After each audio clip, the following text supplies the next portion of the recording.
নমস্কার সকলকে, সকলে কেমন আছো? আমার নতুন একটা ভিডিওয় তোমাদের সকলকে অনেক অনেক স্বাগত। এখন বাজছে দুপুর 3:15-20 এরকম। আজকের ভিডিওটা এখন থেকে শুরু করছি। সকাল থেকে ভিডিও বানানোর খুব একটা সময় ছিল না, সময় ছিল কিন্তু সেইভাবে ভাবলাম যে বিকালবেলা যেহেতু বেরাবো, সকাল থেকে দিতে গেলে ভিডিওটা অনেক বড় হয়ে যাবে, তার জন্য বিকালের টাইমটাই তোমাদের সাথে শেয়ার করলাম।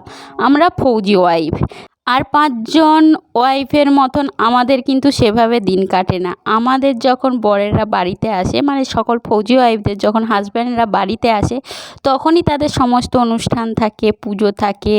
আর যখন অনুষ্ঠানেতে আসে তখন তো সেই অনুষ্ঠানটা তো আরও স্পেশাল হয়ে যায়। সেই রকম আমাদের কাছেও সমস্ত কিছু স্পেশাল এই মুহূর্তে, কারণ এখন যেহেতু ডিসেম্বর মাস চলছে, এখন ঘোরাঘুরির সময়। আর যেহেতু বর মানে তোমাদের দাদাভাই বাড়ি এসেছে, সেহেতু তো ঘুরবো না সেটা তো নয়, তার জন্যেই ঘুরতে যাব, বেড়াতে যাব বলেই এই যে রেডি হচ্ছি। বললাম যে কি ড্রেস পরলো, বললো তোমার মতো, তোমার ইচ্ছা মতো পরো। আর এদিকে দেখো পেছনটায় খাটটার অবস্থা, কতগুলো ড্রেস যে চেঞ্জ করে করে পরেছি বলার নয়।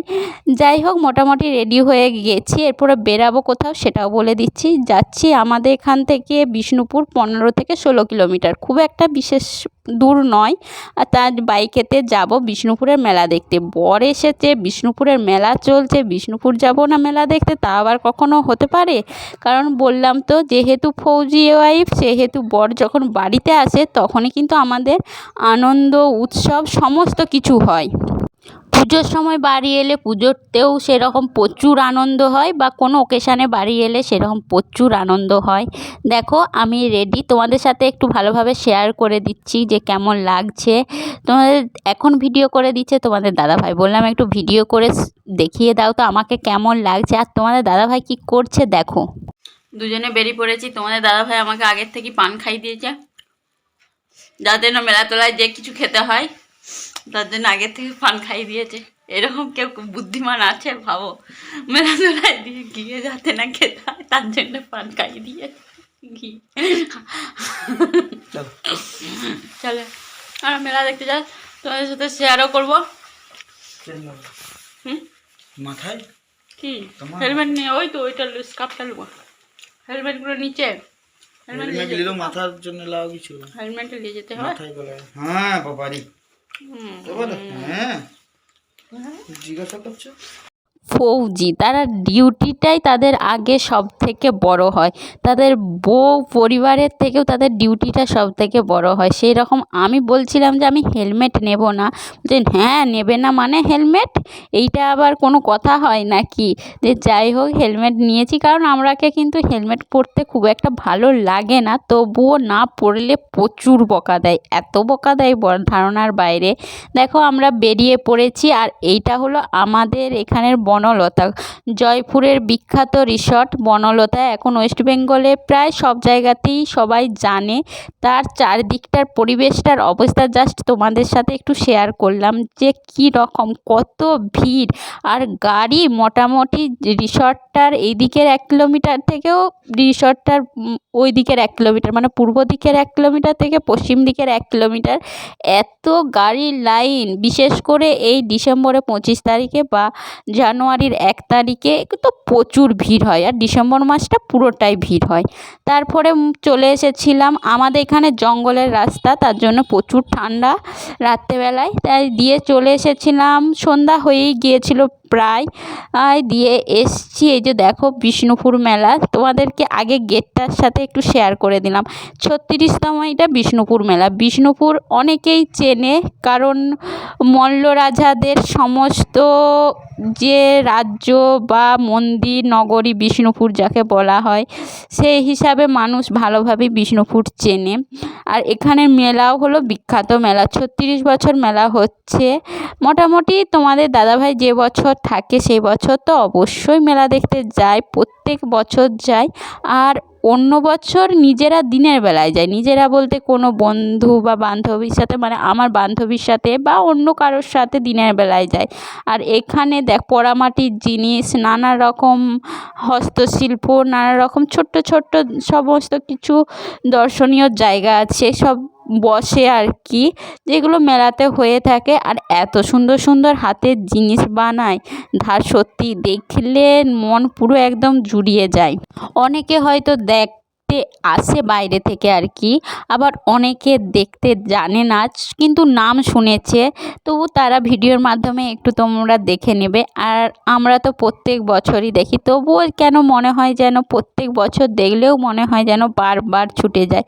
আর এইটা হলো মঞ্চতে চলছে অনুষ্ঠানে, নানা রকম অনুষ্ঠান, এখানে গান বাজছে, মিউজিক হচ্ছে। আমি তো ভলিউমটা মিউট করে দেব, কারণ কপিরাইট দিতে পারে, সেই জন্য না। 10 টাকায় 3টে ফুচকা, তাহলে একবার ভাবা যায়। বিষ্ণুপুর মেলাতে এসে 10 টাকায় 3টে ফুচকা, সেটা আবার ভাবা যায়। কি খাবো, কিছুই খাবো না।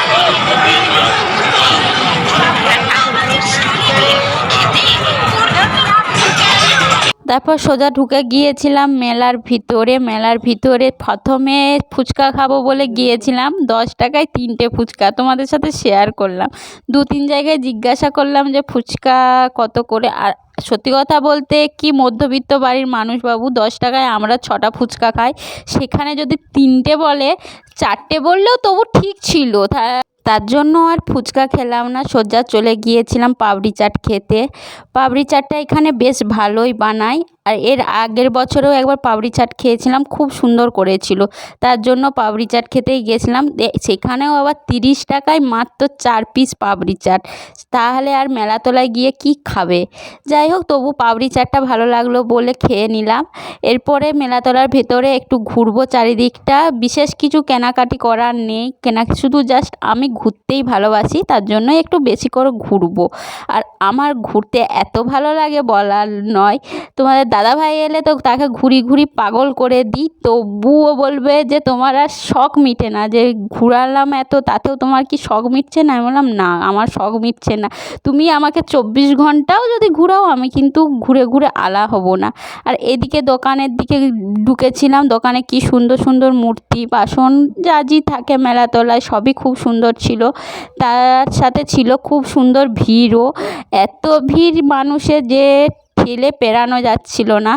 তারপরে এক জায়গাতে ছিল কি সুন্দর রিং গেম, বললো যে এখানে একটু গেম খেলো, 20 টাকায় 6টা রিং ছিল।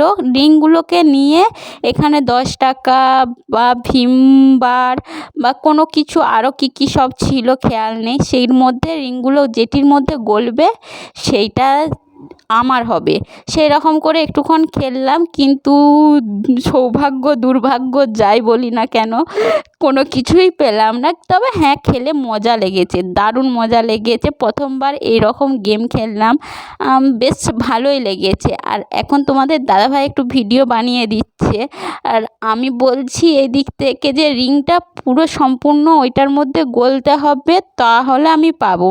একটু গললো বা একটুখানি বেরিয়ে রইলো, সেই রকম হলে কিন্তু আমি কোনো কিছু পাবো না। আমার একটাতে বেশ জাস্ট একটুখানি বাকি ছিল, তাহলে একটা 20 টাকার নোট পেতাম। যাই হোক, পেলাম না তো ভালো, ঠিক আছে, চলো, খেলাতে তো মজার জন্যই। তার সাথে একটা ঘটনাও ঘটেছে, তোমাদের দাদাভাই যখন আমার ভিডিও করে দিচ্ছিল, তখন একটা লোক এসে বলছে আপনার ভিডিও করা হয়নি, ভিডিওটা চালু হয়নি। মানে সব জায়গাতেই এত ধান্দাবাজ মানুষের চারিদিকে যে ঘোরাফেরা করে বলার নয়, ভিডিও চলছে, ভিডিও সুন্দর হচ্ছে, তা সত্ত্বেও বলছে আপনার ভিডিও হয়নি, আমাকে ফোনটা দিন, আমি ভিডিও বানিয়ে দিচ্ছি। তাহলে একটা জিনিস লক্ষ্য করো যে এত ভিড়ের মধ্যে মানুষ কী রকম সবসময় ধান্দায় ঘোরে। তারপরে এই যে আইসক্রিম খেতে চলে এসেছিলাম, কিন্তু আইসক্রিমটা ছিল খুব টেস্টি, যেমন দাম নিয়েছিল ঠিকই, কিন্তু হলেও আইসক্রিমটা কিন্তু খুব টেস্টি ছিল। আর এই ঠান্ডার মধ্যে সোয়েটার পরে আইসক্রিম খাচ্ছি, ঠান্ডা তো লাগবেই। তারপরে এই যে বেলুন ফাটাতে চলে এসেছিলাম, এই প্রথমবার নয়, এর আগেও 2-3 বার মেলাতে গিয়ে বেলুন ফাটিয়েছিলাম। আর এদিকে আমি বেলুন ফাটাচ্ছিলাম, আর আমার বর বলছে তুমি কি আমার সাথে যুদ্ধ করতে যাবে, যে একদম বেলুনটাকে ঠিক করে ফাটাতেই হবে, না হলে আমার বদলে তুমি মাঝে মাঝে গিয়ে ডিউটি করবে। বেলুন ফাটিয়েছিলাম মাত্র দুটো, 6টার মধ্যে 2টো ফাটাতে পেরেছিলাম, একটা ব্লু কালারের আর একটা হলুদ রঙের। বেলুন ফাটাতে গিয়ে বেশ আনন্দই পেয়েছিলাম। 6টার মধ্যে 2টো ফাটিয়েছিলাম ঠিকই, কিন্তু প্রচুর আনন্দ পেয়েছিলাম। এই প্রথমবার মেলাতে গিয়ে শুধু ঘুরলাম আর খেললাম, বিশেষ কোনো কিছু খাইও নি আর বিশেষ কোনো কিছু কিনিও নি। কেনার মধ্যে জাস্ট ছেলের জন্য একটা সে বাবলস হয় সেইটুকুই কিনেছিলাম, তাছাড়া আর কোনো কিছুই কিনিনি। আর শুধু ঘুরে বেরিয়েছি ভিড়ের মাঝখানে। আর যেহেতু ফৌজি ওয়াইফ বলেইছি তো প্রথমে, আমাদের যখন নিজেদের প্রিয় মানুষটা বাড়িতে আসে তখনই আমাদের আনন্দ হয়, ঘোরা হয়। আর আনন্দটা তখন 3 গুণ 4 গুণ কত গুণ হয় সেটা বলার নয়। এইদিকে খাবারের স্টল, আর তারপরে সবার শেষে গিয়েছিলাম তোমাদের দাদাভাইয়ের সবথেকে প্রিয় মিক্সচার খেতে। সমস্ত চানাচুর, লেবু, ধনেপাতা, লঙ্কা সমস্ত কিছু দিয়ে যে মিক্সচার হয় ওইটা তোমাদের দাদাভাইয়ের ভীষণ প্রিয়। ওইটা শেষকালে খেয়ে বাড়ি চলে এসেছিলাম, তারপরেও একটুখানি ঘুরে। যাই হোক, ভিডিওটা আর বিশেষ কিছু বড় করছি না। সকলে ভালো থেকো, সুস্থ থেকো, লাইক, কমেন্ট, শেয়ার, সাবস্ক্রাইব করে দিও। আর ভিডিওটা কেমন লাগলো একটু জানিও।